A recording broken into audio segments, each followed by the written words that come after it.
আচ্ছা বলুন তো, এই রেসিপির কি ভাগ হয় বা কি এই স্বাদের ভাগ হয়? এই যে এমনই রেসিপি যে বাঙালির সবসময় মন কাড়ে।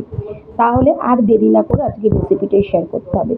আচ্ছা বলো তো, তোমাদের পুজোর কেনাকাটা কার কার হয়ে গেল? জানো তো আমার এখনো কিচ্ছু হয়নি। চেষ্টা করছি খুব তাড়াতাড়ি যাবো কেনাকাটা করতে, আর সেটা নিয়েও তোমাদের কাছে একটা ভিডিও শেয়ার করব। তো যাই হোক, বাড়িতে ছিল অনুষ্ঠান। আর কি অনুষ্ঠান সেটাও তোমাদের কাছে শেয়ার করব। তো যাই হোক, দেখে বুঝতেই পেরেছো জিনিসটা কি হতে চলেছে, কিন্তু সেটা কিভাবে আমি করলাম সেটাই ছোট্ট করে শেয়ার করলাম। বিশ্বাস করো, একবার এভাবে বানিয়ে খেয়ে দেখো, আশা রাখছি ভীষণ ভালো লাগবে। ধনে, জিরে, শুকনো লঙ্কা, আদা শুকনো খোলায় ভেজে নিলাম। একদম শুকনো অবস্থায় ভেজে নিয়ে সেটা মিক্সিতে ঠান্ডা করে দিয়ে দিলাম একটা কাঁচা লঙ্কা, বলতে পারো 10 থেকে 12টা, আর দুটো টমেটোকে পেস্ট করে নিলাম। অন্যদিকে প্রায় 500 গ্রাম পেঁয়াজকে ভালো করে গ্রেট করে নিয়েছে। আমার মাটনটা ছিল 1.5 কিলো। অন্যদিকে দিদি যেহেতু মাটন খায় না, দিদির জন্য কাতলা কালাইটা কালিয়াটাকেও ওইভাবে করলাম।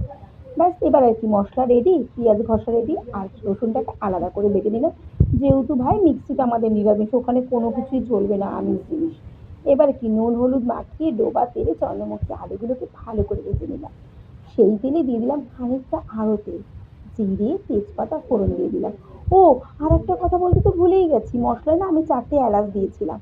তো তোমরা যারা যারা দেখেছো তারা তো বুঝতেই পেরেছো, দিদি যদি কিছু ভুলে যায় তাহলেও অ্যাডজাস্ট করে নিও।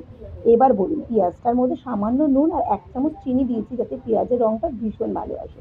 যখনই পেঁয়াজের রঙটা বাদামি কালার হয়ে গেল, তখন ওই কালো ভাজা মশলার পেস্টটা দিয়ে দিলাম। বিশ্বাস করো, কাঁচা মশলা বাদ দিয়ে একবার ভাই আমার কথায় ভাজা মশলা দিয়ে খেয়ে দেখুন।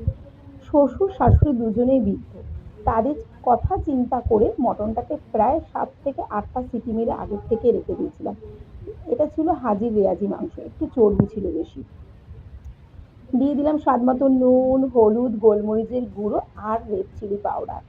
এবার আর কি কষাতেই থাকো, আর সঙ্গে যখন কষাতে কষাতে জল ছেড়ে যাবে, তার সঙ্গে 100 গ্রাম ফোটানো টক দই দিয়ে দিলাম। তোমাদের তো বাটিটা দেখলাম মিষ্টির দোকান থেকেই টক দইটা আনা হয়েছে। এবার আর কি আলু দাও, আর ওই যে খুন্তি চালাও, কষাতে কষাতে যখন মশলা পুরো একদম কষানো হয়ে যাবে, মাংসর রং পুরো চেঞ্জ হয়ে যাবে, তুমি দেখেই বুঝতে পারবে মাংসটা তোমার পুরোপুরি কষানো হয়ে গেছে। এবার ওই যে মাংসের সিদ্ধ করার যে জলটা ছিল, সেটাই আমি এখানে অ্যাড করলাম। কোনো কাঁচা জল আমি কোনো সময় মাংসে অ্যাড করি না।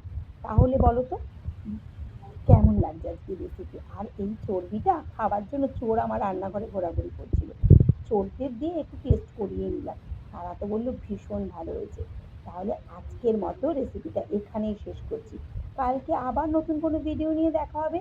তাড়াতাড়ি কমেন্ট করবে, আর কেমন লাগলো আজকের রেসিপি একবার ট্রাই করে দেখো, আশা রাখছি ভালো লাগবে।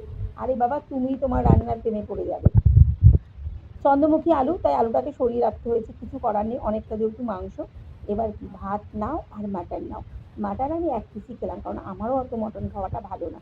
তো যাই হোক, খুব ভালো সিদ্ধ হয়েছে, খুব খেতে টেস্ট হয়েছে, ভীষণ মজা করে আমরা সবাই এনজয় করলাম। প্রচুর গরম মাংস, ভেঙে তোমাদের ঠিক করে দেখাতে পারলাম